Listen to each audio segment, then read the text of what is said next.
साताऱ्यातील महाबळेश्वर तालुक्यातील तापोळ्यामध्ये कोयना जलाशयात खासगी बोट उलटली आहे। वादळी वाऱ्यासह झालेल्या मुसळधार पावसामध्ये बामनोली जवळच्या शिवसागर जलाशयात 2 पर्यटकांना घेऊन निघालेली बोट बुडाली। दोन्ही पर्यटक थोडक्यात बचावले। मात्र शिवसागर बोट क्लबमधील बोटीचा चालक बेपत्ता आहे।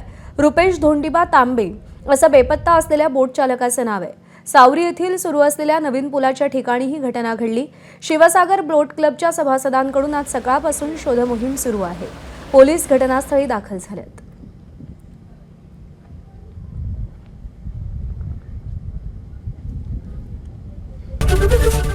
एबीपी माझा, उघडा डोळे बघा नीट।